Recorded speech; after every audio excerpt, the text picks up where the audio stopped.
식물인간인 어머니를 19년 동안 정성스럽게 돌보드린 한 형제를 우리가 알고 있는 분들이 우리 가운데 많이 있습니다. 저자들교회 형제인데요. 그는 모친이 1997년 그 뇌출혈로 쓰러진 이후에 약 20년 동안 공부도 포기하고 직장 생활도 못하고 친구들도 만나지 못하면서 어머니를 돌봤습니다. 그의 형제 가족은 이제 아빠도 있었고 여동생도 있었지만 그 형제가 직접 엄마를 돌봤습니다. 그가 얼마나 어머니를 잘 돌봐드렸는가 하면 작년에 이제 돌아가셨는데 피부도 좋았고 욕창도 생기지 않았습니다. 그는 식물인간인 어머니를 돌보면서 겪은 어려움과 아픔과 외로움과 은혜들을 인터넷에 이제 글로 많이 올렸는데 많은 사람들이 감동을 받고 격려를 받고 또 소망을 가졌습니다. 그의 이런 사연이 알려지면서 여러 교회에서 간증 집회도 하고 방송에 출연하기도 하고 또 책을 쓰기도 했습니다. 가족 중에 이제 중병 환자가 있으면 본인도 큰 고통이지만 나머지 가족들도 무거운 짐을 지게 됩니다. 중환자를 돌보는 일이 한두 달이 아니라 1년, 2년, 여러 해 지속이 되면 환자 자신도 지치지만 가족들도 지치게 됩니다. 온 가족이 무거운 곳에 눌려 있는 것처럼 우울감에 이제 빠지게 됩니다. 건강한 사람은 아픈 사람을 이해하기가 힘듭니다. 이해하려고 해도 자기가 이제 아파 보지 않으면 이제 공감하기가 어렵기 때문입니다. 환자들에게 이 통증이 찾아오는데 특히 밤중에 통증이 찾아올 때가 많습니다. 밤에 통증이 시작되면 밤새도록 잠을 못 잡니다. 이런 고통을 여러 날 또 몇 달 또 몇 년씩 겪다 보면 이런 고통으로 괴로워하기보다는 죽는 것이 낫다. 이제 이런 생각을 이제 하게 됩니다. 아는 사람이 입원해서 한 번씩 이제 병원에 이제 가 보게 되면 아픈 사람이 너무 많다는 것을 새삼 느끼게 됩니다. 노인들뿐만 아니라 어른들, 아이들 할 것 없이 아픈 사람이 너무나 많구나 하는 것을 이제 느낍니다. 질병이 뭡니까? 이 바이러스 감염이나 과로나 또 사고나 유전적인 원인 등으로 건강하지 못한 상태를 이제 말합니다. 그러면 이 질병을 성경적으로 정의하면 이제 뭡니까? 이 죽음의 증상 중에 하나로 이제 볼 수 있습니다. 질병을 통해서 사람이 죽기 때문입니다. 그래서 이 죽음이 없다면 질병도 없습니다. 질병은 죽음이 세상에 들어오면서 시작되었습니다. 그러면 언제 죽음이 세상에 들어왔습니까?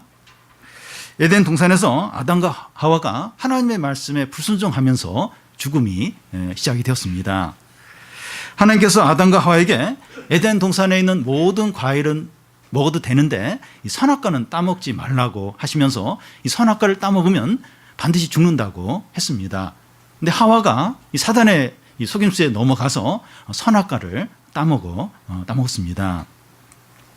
그 이후로 죽음이 인류를 지배하고 이 죽음의 증상인 질병이 모든 사람에게 찾아오게 된 겁니다. 오늘날 많은 사람들이 질병으로 고통하는 이유는 죄의 결과입니다. 그러면 이 건강한 사람은 죄가 없고 중병에 걸린 사람은 죄가 많은 겁니까? 각 질병을 죄와 1대1로 보면 안 되고 모든 사람이 죄인이기 때문에 질병이 있는 겁니다. 신자인데 질병이 있는 경우는 질병에 대한 하나님의 어떤 심판이나 어떤 형벌이 아니라 신앙훈련과 성숙해지는 기회로 주어졌다는 겁니다.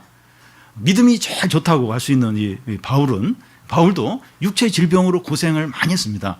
그게 안질일 수도 있고 간질병일 수도 있는데 이게 너무 고통스럽고 힘들어서 하나님께 3번에 걸쳐서 이 질병을 좀 치료해달라고 했는데 네가 은혜를 많이 받았기 때문에 교만하지 않도록 이 질병을 주신 거다. 그러면서 고쳐주지 않았습니다. 성도에게 질병은 하나님의 형벌이 아니라 그 영적인 유익을 위해서 이렇게 주어진 것으로 봐야 합니다. 예수님이 유대 땅에 오셔서 공생애를 시작하실 때 많은 그 환자들과 또 귀신 들린 자들이 있었습니다.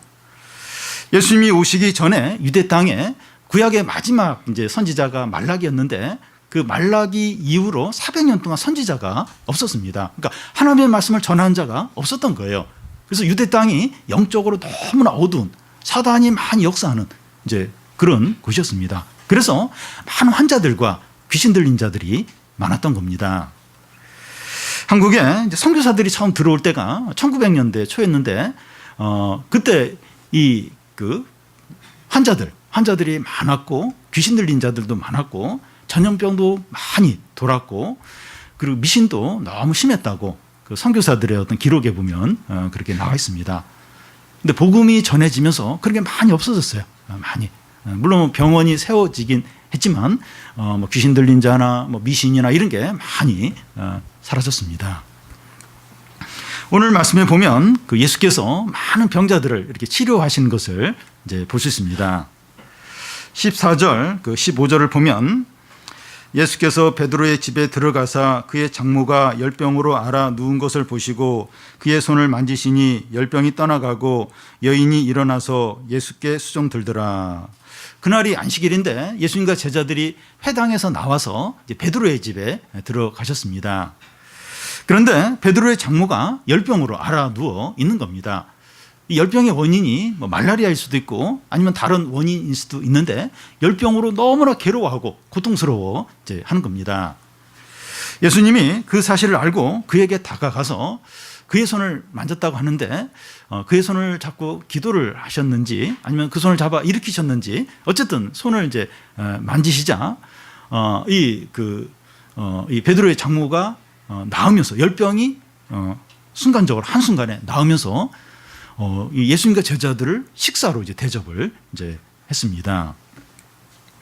예수께서 베드로의 장모의 손을 만지신 후에 하루나 일주일 후에 이제 병이 나았다면 예수님의 능력으로 나은 것일 수도 있고 아니면 자연스럽게 나은 것일 수도 있습니다. 그런데 예수께서 그의 손을 만진 후에 병이 즉시 나았다고 하는 것은 예수님의 능력으로 나았다는 것을 증거합니다. 그런데 이런 예수님의 능력은 지난 시간에 살펴본 대로 나병 환자와 이 백부장의 하인에게도 동일했습니다. 예수님이 그 나병 환자에게 내가 원하노니 깨끗함을 받으라 하자 즉시 이제 이 나병이 나았고 또 백부장에게는 내 믿음대로 데리라 가라 이렇게 했더니 이 백부장의 하인의 병이 그때 즉시로 나았습니다. 그런데 예수님의 이런 치료하는 능력은 훨씬 더 많은 사람들에게 나타났습니다. 16절을 보면 저물매 사람들이 귀신 들린 자들을 많이 데리고 예수께 오거늘 예수께서 말씀으로 귀신들을 쫓아내시고 병든 자들을 다 고치시니 저물매 사람들이 이제 귀신 들린 자들도 데려오고 많은 병자들도 이제 데려오는 겁니다. 그날이 안식일인데 이 안식일 동안에는 일을 하면 안 돼요. 이 병 치료하는 것도 일을 하는 걸로 이제 이렇게 여기는데 그래서 이제 안식일이 저녁이 될 때 이제 안식일이 끝나는데 그 저녁 때가 되자 이제 많은 이제 병자들과 귀신 들린 자들을 데리고 예수님께 나왔습니다. 예수님은 그 귀신 들린 자들에게 말씀으로 귀신에게 나가라 이렇게 하니까 귀신이 나가면서 귀신 들린 자들이 치료가 되었고 또 병자들에게는 예수님이 안수하시면서 이렇게 기도를 하시자 즉시 그 병들이 나았습니다. 우리 이것을 보면서 예수님이 지금도 이제 우리 가운데 계시면 얼마나 좋을까 이제 이런 생각을 하게 됩니다. 그게 안 되면 우리 목사님에게 치료하는 능력을 주셔서 누구든지 이렇게 기도하면 다 나을 수 있는 그런 능력을 주시면 얼마나 좋을까 이런 생각을 이제 할 수 있습니다. 근데 주님이 보실 때 이 병이 낫게 하는 것이 진정으로 중요했다면 예수님이 그 당시에 온 나라, 온 세계를 다니면서 모든 아픈 사람들을 다 고쳐 주실 겁니다. 오늘날도 모든 주의 종들에게 이 병을 낫게 하는 어떤 치유의 능력을 주셔서 기도만 하면 다 낫도록 그렇게 하셨을 겁니다. 그러니까 병이 낫는 게 이게 제일 중요하다.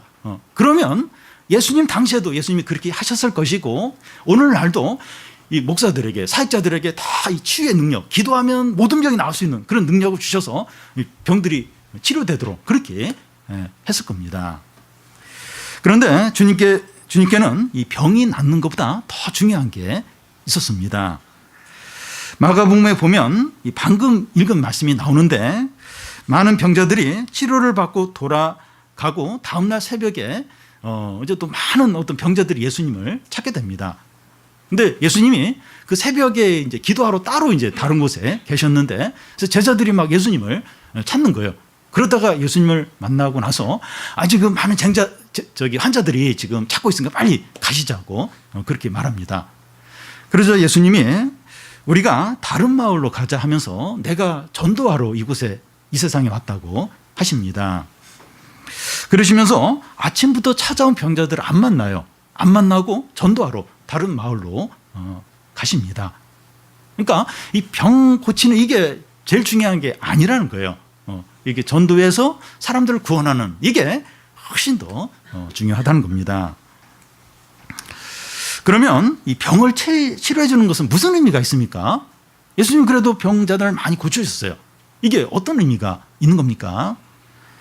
고통에서 해방시켜주는 의미가 있어요. 너무 이제 이 질병으로 고통스러워하고 그러니까 좀 질병에서 나아서 질병에서 해방이 되어서 좀 평안함과 어떤 행복을 누리도록 이제 그런 의미도 있지만 하나님 나라를 증거하는 의미가 있습니다. 병이 낫는 것을 통해서 복음을 더 잘 믿는 거예요. 그래서 이제 천국에 들어가도록 하기 위해서라는 겁니다.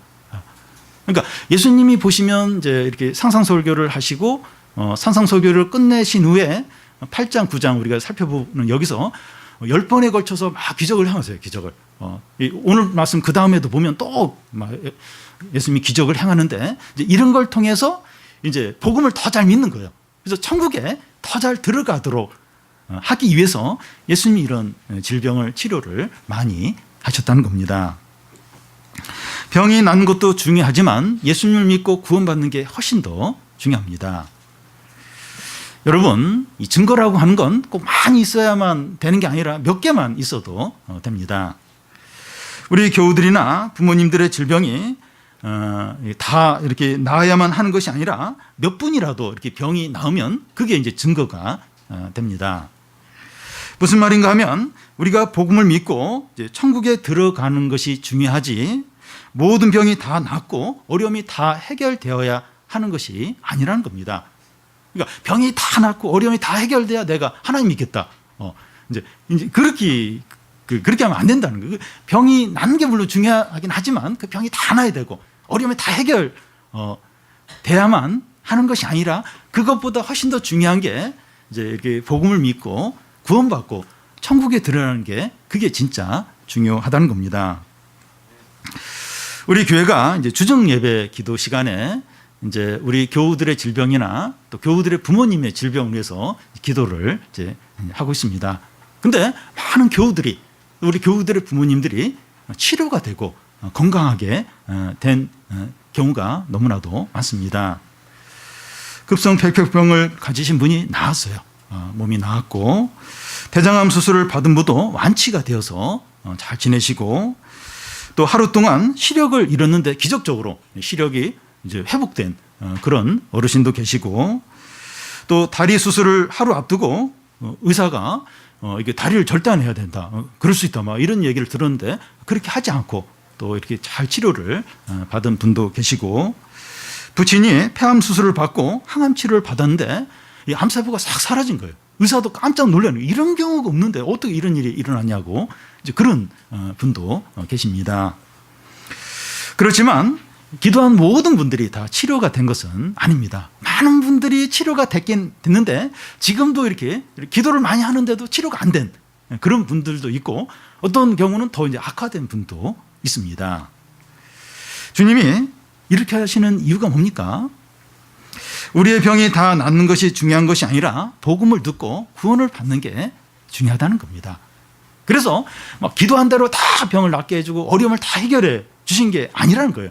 이런 이 병의 치료와 또 어려움이 해결된 건 이 복음이 참되다. 이 하나님 나라가 실제하다. 그걸 이제 증거를 하는 거라는 겁니다. 근데 그걸 보면서 복음을 믿고 구원받도록 그리고 천국에 들어가도록 이게 이제 중요하다는 겁니다. 그래서 우리가 병이 낫거나 어려움이 해결되도록 기도를 해야 하지만 더욱 힘써서 기도해야 될 것은 사람들이 복음을 믿고 구원받고 천국에 들어가도록, 그걸 더더욱 우리가 기도를 해야 합니다. 주위에 병이 나았거나 어려움이 해결된 사람을 보면서 이게 증거들, 하나님이 기도 응답해 준 증거들, 또 하나님 나라가 실제하다, 그런 증거들. 그러니까 모든 게 다 증거가 돼야 될 필요는 없어요. 증거는 어느 정도만 있으면 된다는 겁니다. 그걸 통해서 우리가 더 이렇게 하나님 말씀을 신뢰하고 또 하나님을 더 바라보고 그런 어떤 기회로 삼아서 우리가 더 이렇게 은혜를 많이 받고 구원받고 이제 천국에 이제 들어가고 하나님 나라를 누리는 것이 중요하다는 겁니다. 마태는 예수님이 많은 병자들을 치료하신 것이 이사야의 이 그 말씀을 성취한 것이라고 그렇게 봤습니다. 17절을 보면 우리 같이 한번 읽어보겠습니다. 이는 선지자 이사야를 통하여 하신 말씀에 우리의 연약한 것을 친히 담당하시고 병을 짊어지셨도다 함을 이루려 하심이더라. 이사야서 53장 4절을 조금 변형해서 인용을 한 겁니다. 그런데 여기 보면 예수님이 우리의 병을 친히 치료하셨다 이렇게 하지 않고 우리의 병을 짊어지셨다고 이렇게 말합니다. 예를 들어서 의사가 환자의 병을 치료하시는 거지 환자의 병을 짊어지는 건 아닙니다. 의사가 치료하면서 내가 환자의 병을 짊어졌다 이런 식으로 안 해요. 그냥 이 병을 치료했다고 그렇게 말합니다. 예수께서 우리의 병을 짊어지셨다고 이제 하는데 이건 우리를 건강하게 하지만 예수님은 그 질병에 걸렸다. 질병을 본인이 이렇게 다 이렇게 지셨다. 이제 그런 의미가 있는 겁니다. 그러니까 우리는 건강하게 해주셨어요. 근데 그 질병을 주님이 다 짊어지시고 그 질병에 다 걸린 어떤 그런 의미를 이제 갖는 겁니다. 주님이 우리의 연약한 것을 친히 담당하셨다 한 것도 같은 의미입니다. 우리의 연약한 게 뭡니까? 질병이나 약점이나 죄나 허물 이런 것들입니다. 주님이 우리의 이런 것들을 책임진다는 겁니다. 주님이 우리의 죄와 허물을 어떻게 책임을 지십니까? 우리의 죄와 허물을 짊어지시고 십자가에서 죽으심으로 이것을 책임을 졌습니다. 예수님은 자신이 세상에 온 목적이 섬김을 받으러 온 것이 아니라 섬기려고 왔고 자신의 몸을 우리의 죄를 위해서 대속의 제물로 드리기 위해서 왔다고 했습니다. 그래서 우리에게 이 질병이 낫고 어려움이 해결되는 것보다 더 중요한 것은 우리의 죄와 허물을 담당하신 예수 그리스도를 믿는 겁니다. 예수님은 우리의 죄와 허물을 짊어지셨어요. 그리고 우리를 위해서 십자가에 죽으셨습니다. 근데 우리는 빨리 병이 나야 돼. 그 어려움이 해결돼야 돼. 그것만을 중요시 여기고 그러면 이제 안 된다는 거예요. 우리의 죄와 허물을 짊어지고 우리를 위해서 죽으신 예수님을 더 중요하게 여기고 그 주님을 믿어야 이제 하는 겁니다. 천국 백성이나 주님의 제자들은 지난 시간에 살펴본 나병 환자나 이 백부장처럼 주님을 전적으로 신뢰하는 자들입니다. 어려움이 있거나 편안하거나 주님을 전적으로 신뢰하는 자들이 이제 주님의 제자들이죠. 그리고 이 천국의 이제 백성들입니다. 우리는 질병 가운데 있거나 건강하거나 어려운 가운데 있거나 평안하거나 예수 그리스도를 신뢰합니까? 어렵기 때문에 빨리 지금 이게 해결돼야 되고 빨리 병이 나아야 되고 그것만 이렇게 생각하고 그러는지 아니면 어렵고 힘들고 이렇게 질병 가운데 있지만 우리의 죄와 허물을 이렇게 짊어지신 그 주님을 이렇게 믿습니까? 우리가 어떤 형편 가운데 있든지 주님을 신뢰하고 믿고 의지해야 됩니다. 그런 자가 이제 주의 백성입니다. 우리가 지난 시간에 살펴본 이 나병 환자를 보면 이게 그 나병의 이 고통 가운데 있지만 주님을 신뢰했어요. 주님을 전적으로 신뢰하며 나왔고 백부장은 사실 그 부족함이 없어요. 백부장이고 뭐 하인이 아프다고 하는데 뭐 얼마든지 무시할 수 있어요. 그런데 그 참 부족함이 없는데 그 자신의 그 하인의 문제를 가지고 주님께 나와서 주님의 말씀을 전적으로 신뢰를 이제 했습니다. 이게 이제 주님의 제자들이고 천국 백성들이라는 겁니다. 우리에게 여러 이렇게 어려움들이 있을 수 있어요. 어려움, 상황들이 힘들 수 있고, 지금 현재 질병을 가지고 있을 수 있고, 다른 사람은 기도하면 질병이 나았는데 왜 나나 우리 가족의 질병은 이렇게 낫지 않을까? 이런 어떤 답답함이 있을 수 있습니다. 그럼에도 불구하고 예수 그리스도 나의 허물과 죄를 이렇게 짊어지시는, 연약함을 담당하시는 그 주님을 믿고 의지하고 사랑해야 한다는 겁니다. 또 어려움이 없어요. 그리고 뭐 전에 아팠는데 건강해요. 지금 괜찮아요. 그래서 거기에 그냥 만족해서 사는지, 어려움이 없지만 예수 그리스도를 사랑하고 의지하고 믿으며 사는지, 이 천국 백성들은 또 이렇게 주님의 제자들은 그 주님을 믿고 의지하고 사랑하는 자들이라는 겁니다. 다음은 그 주님의 이 제자도입니다. 18절을 보면 예수께서 무리가 자기를 에워싸는 것을 보시고 건너편으로 가기를 명하시느니라. 많은 무리들이 예수님을 에워쌌습니다. 그러니까 예수님이 인기가 좋아진 거예요. 그래서 사람들이 막 예수님께 몰려든 겁니다. 왜냐하면 예수님이 많은 병자들을 치료해 주셨기 때문입니다. 오병이어 기적 후에는 많은 사람들이 예수님께 막 몰려와서 예수님을 왕으로 삼으려고 했어요. 이 보리떡 5개와 물고기 2마리로 막 5,000명 이상 먹이니까 막 사람들이 막 열광을 하면서 예수님 우리의 왕이 되어달라고 막 예수님을 에워싸면서 몰려들었습니다. 사람들은 예수님께서 병자도 고치시고 대단한 일을 하시니까 예수님을 너무 좋아하면서 막 이제 몰려온 겁니다. 근데 예수님은 이런 무리들에 대해서 어떻게 하십니까? 건너가도록 이렇게 건너가자고 이렇게 명하시는 겁니다. 그러니까 무리들과 떨어지려고 하시는 거예요. 그래서 무리들과 분리가 되어서 따로 이제 있으려고 이제 그렇게 이제 하십니다. 우리는 이렇게 사람들이 많이 모이고 또 나를 좋아하는 사람이 많아지고 또 우리가 페이스북에 어떤 글을 올렸는데 좋아요 이걸 사람들이 많이 누르고 또 팔로워가 몇만 명 또 몇백만 명 된다고 하면 뭐 대단한 사람이죠. 그 좋아요 하는 사람들이 많고 팔로워가 많고 이러면 굉장히 그런 사람으로 이제 여겨집니다. 근데 예수님은 막 사람들이 많이 몰려들고 막 열광을 하는데 그걸 싫어하세요. 싫어하시고 그냥 떠나려고 하세요. 다른 데로 가려고 하시는 겁니다. 주님이 진짜 기뻐하시고 찾으시는 자들은 아주 이렇게 신실한 주의 제자들을 기뻐하십니다. 그냥 막 호기심으로 막 열광하고 이런 사람들을 주님은 좋아하지 않습니다. 이렇게 살아있는 믿음을 가진 주의 제자들을 주님은 찾으시죠. 그런 자들을 기뻐하십니다. 그래서 우리가 신앙생활을 하는데 이 구경꾼이 되면 안 돼요. 그냥 호기심을 가지고 또 단지 뭔가 이렇게 좀 그냥 뭐 작은 어떤 걸 기대하면서 그러면서 이렇게 막 이렇게 끼웃끼웃거리는 그런 사람 주님이 안 기뻐하시고 주님을 사랑하고 주님을 믿고 그런 신실한 주님의 제자가 될 때 주님이 우리를 진짜 기뻐하시고 사랑하십니다. 그러면 이 주님의 제자가 되려면 어떤 자격이 있어야 됩니까? 어떤 자들이 주님의 제자들입니까? 오늘 말씀에 보면 그 예수님의 제자가 되고 싶어하는 두 사람이 나옵니다. 한 사람은 서기관이고 다른 한 사람은 예수님의 제자로 이미 따라다니는 어떤 한 사람입니다. 이 두 사람은 예수께서 무리에게서 떠나려고 이렇게 배를 타고 건너가려고 하실 때 그때 이제 딱 이제 예수님께 찾아왔습니다. 먼저 이 서기관을 한번 보면 그 19절에 한 서기관이 나와서 예수께 아뢰되 선생님이여 어디로 가시든지 저는 따르리이다.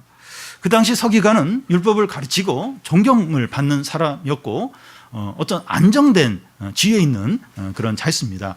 부족함이 없는 어떤 면에서 그런 자입니다.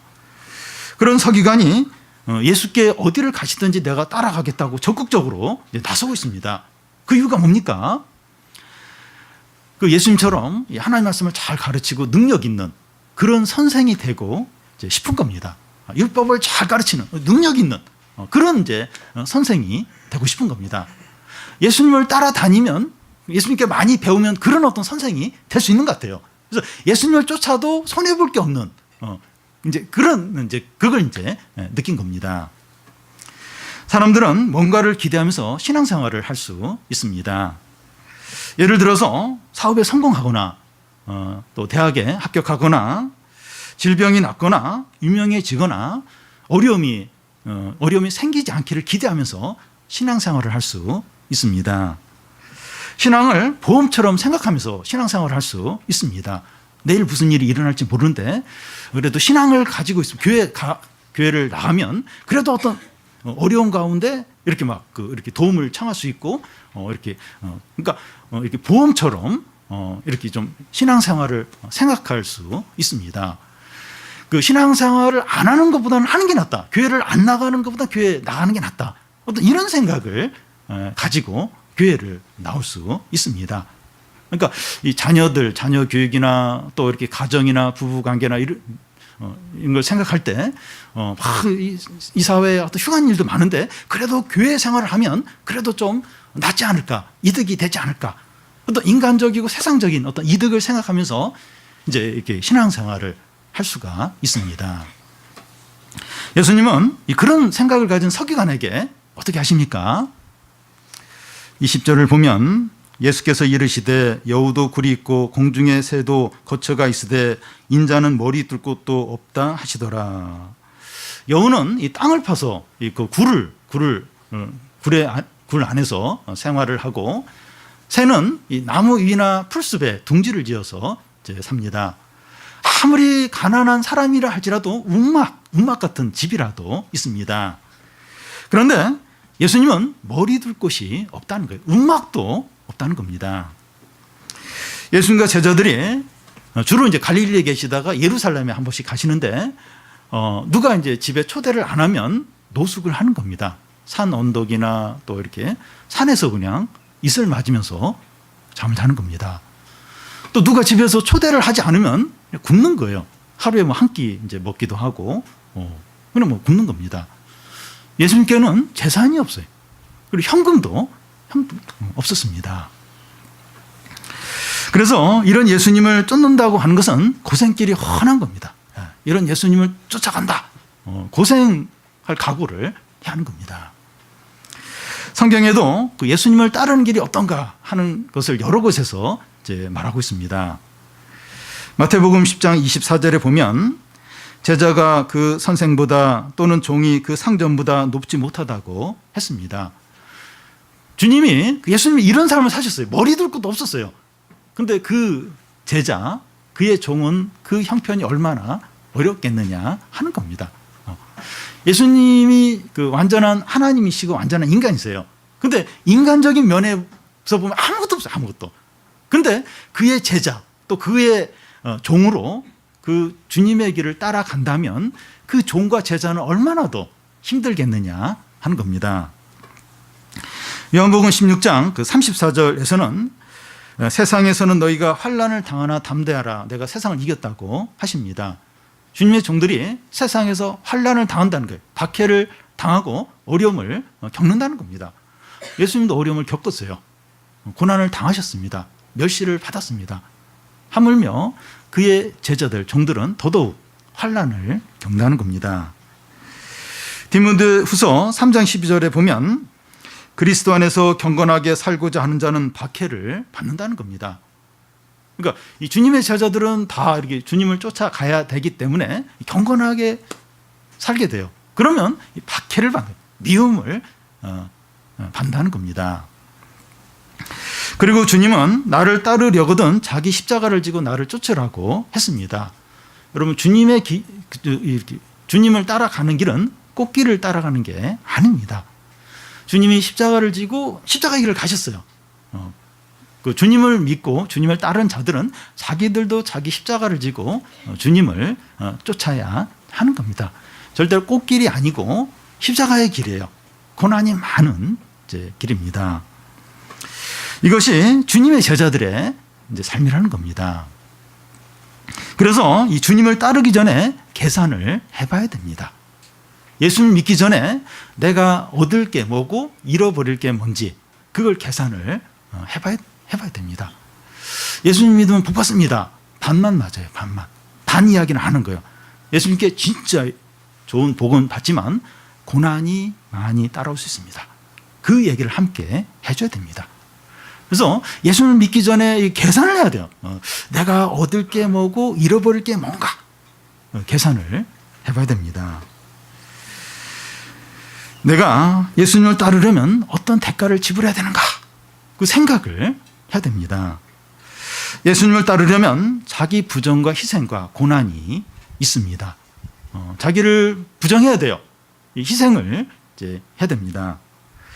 원하는 것을 얻고 좋은 것을 누리고 행복하기 위해서 주님의 제자가 되려고 하면 안 돼요. 주님의 길을 가려고 하면 안 됩니다. 어떤 인간적인 이득, 어떤 세상적인 이득을 기대하면서 그 예수님을 쫓으려고 하면 안 됩니다. 예수님은 인간적으로 머리 둘 곳이 없는 분이었어요. 아무것도 없는 분이었어요. 그런데 어떤 이득을 생각하면서 막 그걸 기대하면서 예수님을 쫓으려고 하면 안 된다는 겁니다. 그러면 주님의 제자의 길이 이게 전부입니까? 십자가의 길이고 고난과 희생과 그게 이제 이게 주님의 제자의 길의 전부입니까? 겉은 그래요. 겉으로 보면 그렇습니다. 근데 속은 어떻게 다릅니까? 주님의 제자의 길이 좁은 길이라 힘들지만 그 좁은 길의 끝이 생명이라는 거예요. 이게 구원이고 영생이고 천국이라는 거예요. 진정한 어떤 승리와 영광이 있다는 겁니다. 또 자기를 위하여 살려고 하는 자는 죽지만 주님을 위해서 죽으려고 하는 자는 산다고 그렇게 하셨는데 여기서 산다고 하는 것도 영생입니다. 구원이에요. 이 천국이고 진정한 이제 승리라는 겁니다.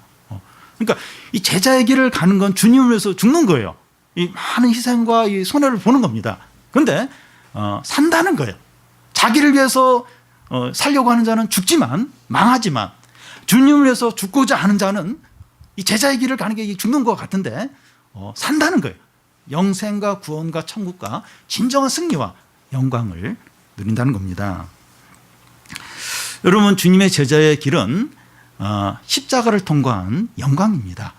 사단은 그 십자가 말고 바로 영광을 약속해요. 그런 고난 없이 너는 행복해질 수 있고 진정으로 기쁨을 누릴 수 있다.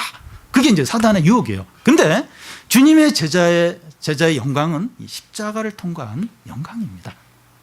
십자가의 고통과 그 낮아짐을 통과한 그런 영광, 승리, 그 기쁨을 이제 누리는 겁니다. 예수님이 죽기까지 순종하셔서 지극히 낮아지셨지만 하나님 아버지가 그를 지극히 높이셨어요. 그래서 주님과 함께 낮아지면 주님과 함께 높이십니다. 우리가 주님의 길을 가잖아요. 근데 하나님이 주님을 너무나 높이셨어요. 너무나 존귀케 하셨습니다. 주님과 같이 낮아진 우리도 하나님이 높이신다는 겁니다. 에베소서 2장에 보면 그 우리의 자리가 그 이 하나님 보좌 우편이라고 말하고 있습니다. 허물로 죽은 우리를 그리스도와 함께 살리셨고 또 함께 일으키사 그리스도 예수 안에서 함께 하늘에 앉히신다고 되어 있습니다. 하늘에 앉히신다 거기가 어디입니까? 예수님 자리죠. 하나님 보좌 우편. 우리가 거기에 앉는다는 거예요. 우리가 예수님과 함께 고난받고 죽고 우리가 예수님을 쫓아서 이 십자가의 길을 가는데 그런 자가 하늘에 앉는다는 거예요. 하나님 보좌 우편, 예수님 자리 거기에 우리가 앉는다는 겁니다. 현재 우리의 위치가 거기라는 겁니다. 우리 주님은 머리 둘 곳도 없으셨습니다. 현재 우리의 형편이 아무리 힘들어도 주님보다 더 어렵진 않습니다. 혹시 우리 가운데 잘 데가 없어서 노숙하다가 오늘 예배 오신 분이 있습니까? 제가 알기로는 아무도 없는 줄로 알고 있습니다. 그래도 우리는 나요. 아침 이렇게 못 드시고 오신 분이 있습니까? 늦잠 자서 또 밥 생각이 없어서 이렇게 못 드셨을 것 같고 진짜 먹을 것이 없어요. 너무 먹고 싶은데 먹을 것이 없어서 그런 분은 거의 없을 겁니다.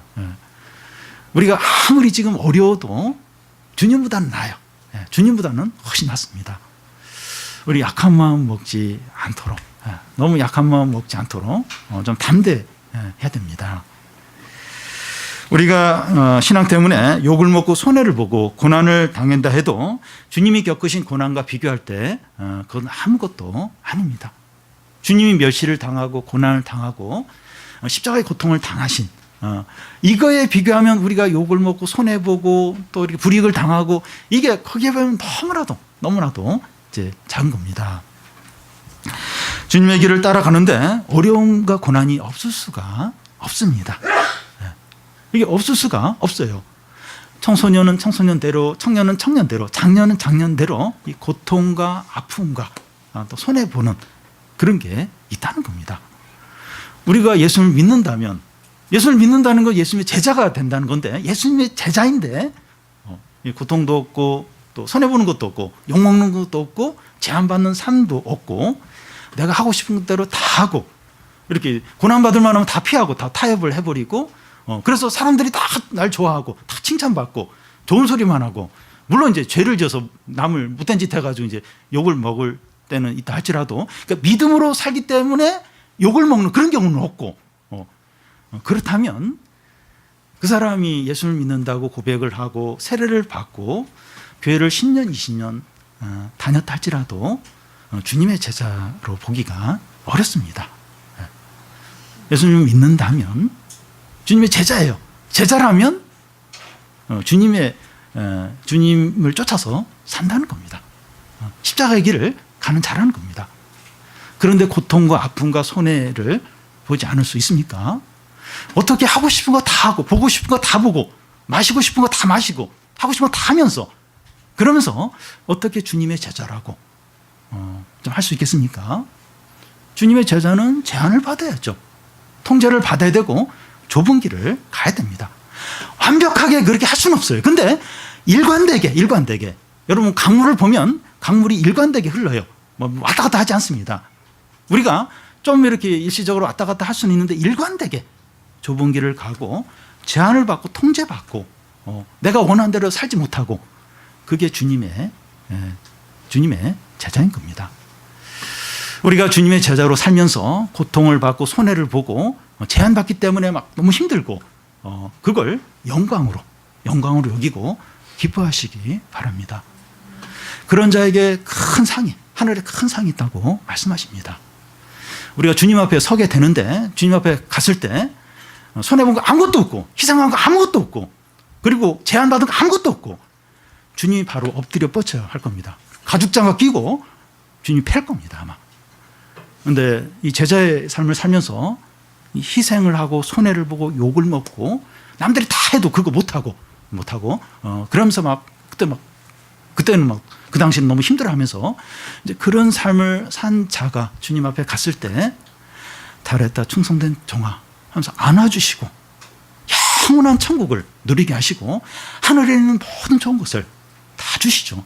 내가 너를 위해서 고난을 받고 십자가 죽었다.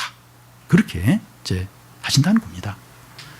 우리의 허물과 죄를 위해서 다 십자가에 죽으신 그 주님을 믿는다고 하면서 주님의 제자라고 하면서 아무런 손해도 안 봐요. 아무런 희생도 안 해요. 고통 다 싫어해요. 그게 주님을 믿는 거냐 하는 겁니다.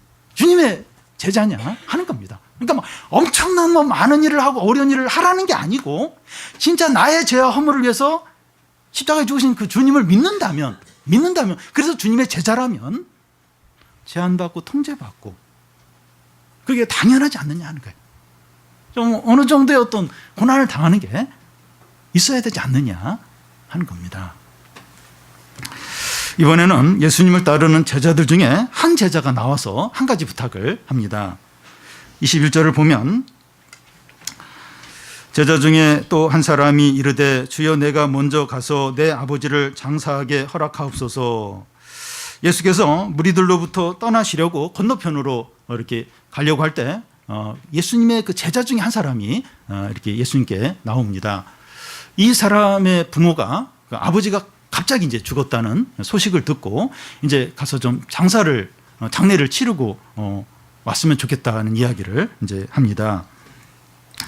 그래서 이 사람은 아버지의 장례를 치르고 와서 내가 다시 예수님을 따르겠다고 말합니다. 유대인들에게 장례는 중요했고 필수적이고 가장 우선적인 일이었습니다. 오늘날도 부모님이 돌아가셨다 이러면 자녀들은 모든 걸 중단하고 장례를 치르게 됩니다. 그래서 이 제자는 자기 아버지의 장례를 치르고 돌아와서 예수님을 쫓겠다고 이제 말합니다. 그러자 예수님의 반응이 어떻습니까? 22절을 보면 우리 같이 한번 읽어보겠습니다. 예수께서 이르시되 죽은 자들이 그들의 죽은 자를 장사하게 하고 너는 나를 따르라 하시니라. 앞에 죽은 자는 그 영적으로 죽은 자를 말하고 뒤에 죽은 자는 그 육체적인 죽음을 당한 자를 말합니다. 영적으로 죽은 자들에게 죽은 자의 장례를 맡기고 너는 나를 따르라는 겁니다. 이 말씀은 예수님이 참 너무 매정하다 이런 느낌을 받게 하고 또 그 부모를 공경하라 하는 말씀과 모순되게 보입니다. 그런데 이 말씀은 이 장례에 대한 주님의 제자들의 어떤 그 구체적인 어떤 지침을 말한다기보다는 이 제자들의 어떤 삶의 원리, 최우선으로 해야 될 게 뭔가 하는 것을 보여줍니다. 예수님은 부모를 공경하라는 말씀을 가르쳤을 뿐만 아니라 본인이 그렇게 행하셨습니다. 예수님이 십자가에 달려서 죽어가는 상황에서 그의 육체 모친인 마리아를 제자 요한에게 이분이 너의 어머니다 하면서 그 자신의 육체의 모친 마리아를 요한이 이렇게 돌보도록 이렇게 책임지도록 그렇게 맡기는 것을 볼 수 있습니다. 그러니까 십자가의 고통을 당하는 그 참 괴로운 상황에서 자기 어떤 실제 어머니도 아니고 어떤 육신의 어머니 마리아를 자기 아들에게 맡기면서 그 어머니를 잘 이렇게 좀 돌보라고 부탁을 이제 하시면서 이제 이렇게 십자가에서 죽으셨습니다. 그리고 바리새인들이 이제 양식이나 좋은 것을 고르반하면서 하나님께 드림이 됐다 이제 이런 식으로 하면서 그 나이든 부모에게 이렇게 피로를 채워주는 이런 걸 이렇게 잘 안 하는 소홀히 하는 이런 걸 보셨어요. 그래서 그렇게 하면 안 되고 나이 드신 부모에게 이렇게 그 채워드려야 될 거, 드려야 될 거 이런 걸 이렇게 해야 된다. 그 하나님의 이름을 대면서 그런 식으로 하면 안 된다 하는 것을 말씀하셨습니다. 그래서 이 말씀은 주님을 위해서 부모를 공경하지 않거나 소홀히 해도 된다 이런 의미가 아닙니다. 하나님 아버지의 부르심이 최우선이라는 거예요. 하나님과의 관계가 첫 번째라는 겁니다.